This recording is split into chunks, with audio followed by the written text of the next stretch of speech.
Hello and welcome to Ticket Manager's All Access interview series, engaging leaders from across the sports marketing spectrum to identify and explore critical issues in the business of sports, entertainment, sponsorship, activation, ticketing, hospitality, and more. I'm your host, Jim Andrews.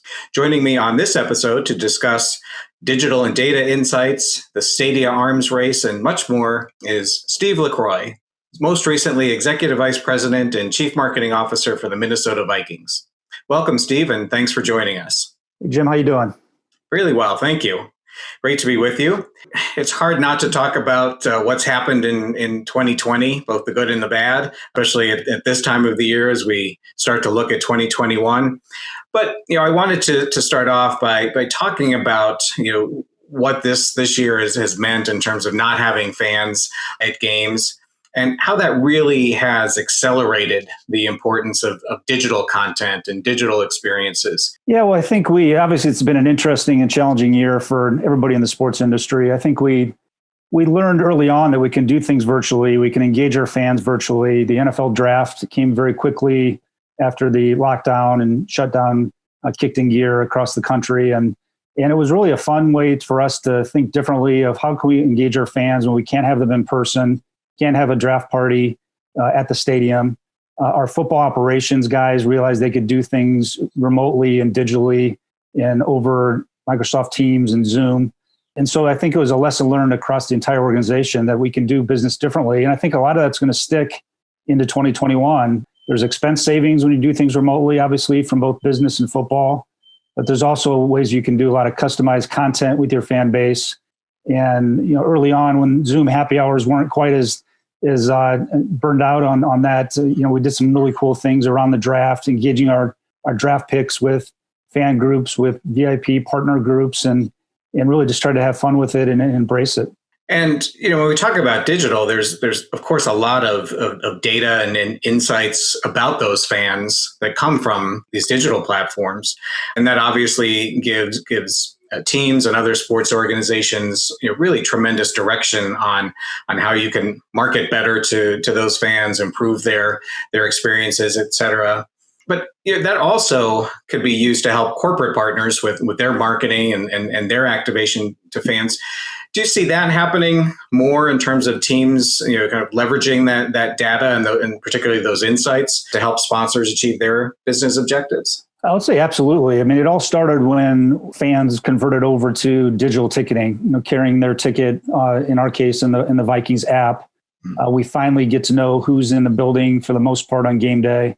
In the past, you would send out your season ticket booklet to the account owner, and you really kind of lost track of where that ticket, which hands is it going to be in on game day. Now with the secondary market, we can track those kind of things. From a partnerships perspective, it's great that we can build our database. And if we know that certain portions of our fan base are shopping for a vehicle, that is powerful information for our partner, Northland Ford. If they're shopping for a new bed or a new mattress, Sleep Number. And so there's a lot of ways that we can engage our partners with our fans and try to make that direct connection, utilizing the Vikings brand as the conduit. And, it's something where teams are getting better and better at that each year. We're getting more sophisticated with our data and analytics. We have an in-house team now of several people that did not exist several years ago. And so we're not necessarily caught up to maybe other businesses that are out there outside of sports, but I really see a trend where in the sports industry, it's a very much a focus to get smarter, be more efficient. In our case, we've created fan personas. And so now we can group our fan base and our database into these respective buckets, for lack of a better term.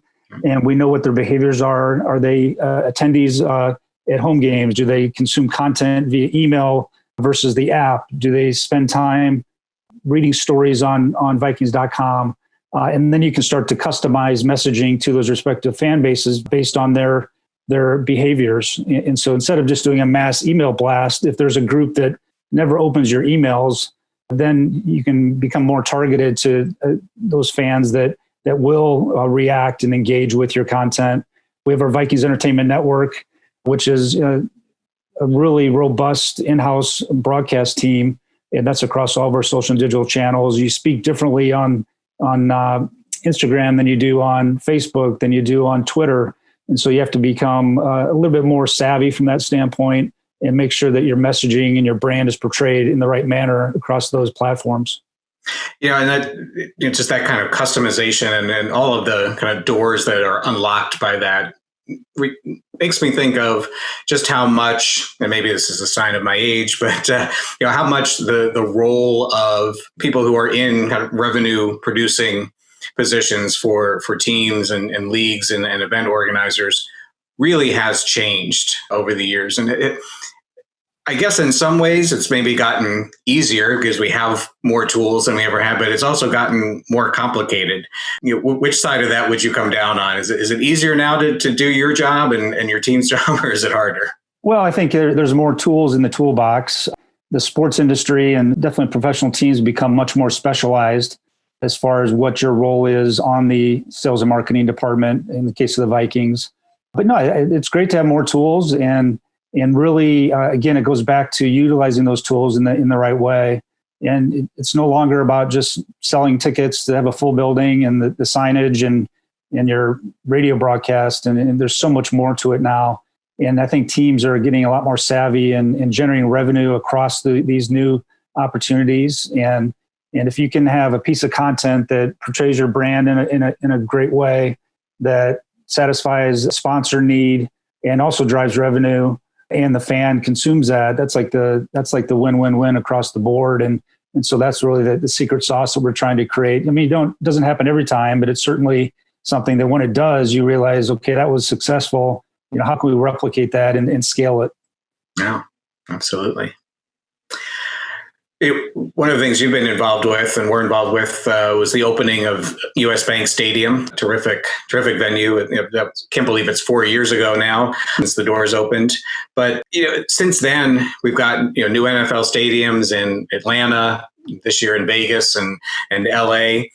All of those buildings, not to mention other venues in other sports, they just keep adding these innovations and technology that would have been unheard of, just a few years ago. I'm wondering from a competitive perspective, what kind of an impact is this arms race, as I'm calling it, to build bigger and better sports venues have on the sales and marketing efforts for maybe the other teams and the other arenas and stadiums in a market that has a new kid on the block, and just in general? Well, I think arms race is definitely the right term when it comes to new buildings, new technology, video boards and so forth. And in our case, that we made sure that the fan experience was at the forefront of every decision that we made as far as the design and the amenities and the technology at US Bank Stadium. We don't have the biggest video board, but we have one of the best clarity and in one of the best locations at a 16:9 ratio. And we flanked it with wing boards where we drive our branding and partner messaging and different things like that. And so it can be tough, I guess, in certain markets when new buildings come along because it puts pressure. Fans go to all kinds of different events across the different venues, and when one venue has an amenity, another doesn't, they notice. Certainly connectivity is the baseline. You have to have full connectivity for your fans, a DAS system so your mobile phone works, and a robust Wi-Fi. And I think that's why you see some college, especially football stadiums that are maybe older, that don't have the connectivity. College kids are not going to give up their cell phone for multiple hours on a Saturday on campus. And so, there's pressure to retrofit. Luckily, we caught the timing right as far as the technology generation that we're in, that we were in a position leading in 2016 to do things right. We knew we were going to be able to host the Super Bowl, and the amount of data that is consumed and uploaded through that system on Super Bowl game day is staggering, and it gets bigger and bigger every year.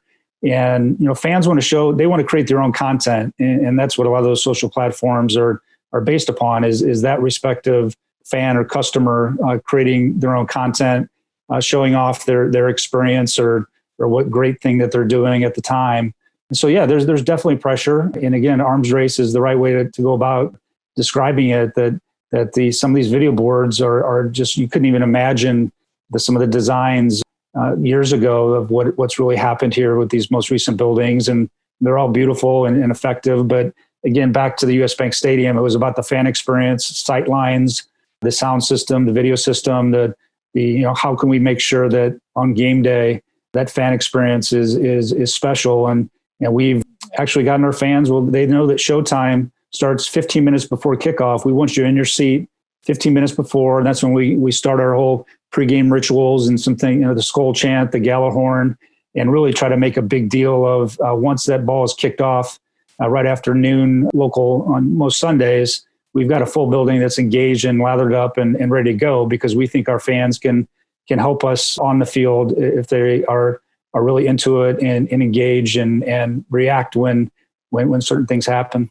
And that's actually a perfect segue into what I wanted to ask you about next. I thought it was really interesting that at the Vikings, part of the strategic plan was empowering every employee to think about how they can contribute to on-field success. So you just mentioned the fans, but I think it's really interesting, again, from that employee standpoint, from a leadership and cultural position for a professional sports organization to make that very clear. I'd love to hear more about how that was manifested. Yeah, we just realized at a leadership retreat that football success, on-field success is our number one priority. And so how can we motivate and engage our staff across the entire organization to think that way of what they do on that respective day? What can they help contribute? Whether it's the person at the front desk welcoming the agent for the player we're trying to extend, and they're greeted the right way and they're given what we call skull service attributes, that can impact you. And obviously parts of the organization are much more involved with the players than others, but we just want to have that culture of on-field success is our number one priority. All that you do. And obviously there's some staff, it's a little bit of a reach as far as how they can get their head around, how can I impact, but it's really more of a mentality of an organization thinking that way.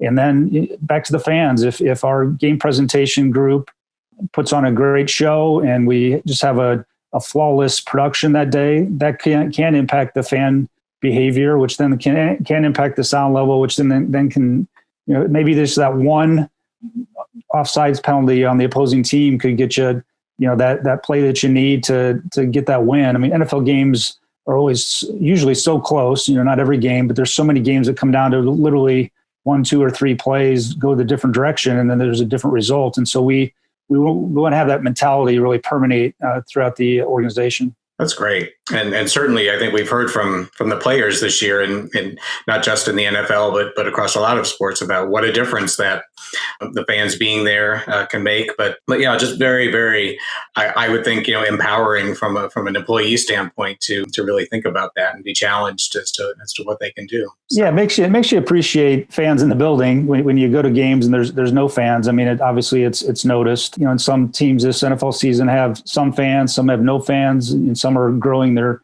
attendance as we come down the stretch of the season and head towards the playoffs. And so I think all of us in sports realize over the course of these respective seasons that fans are the lifeblood of the stadium on game day, and we all can't wait to get them back in future seasons.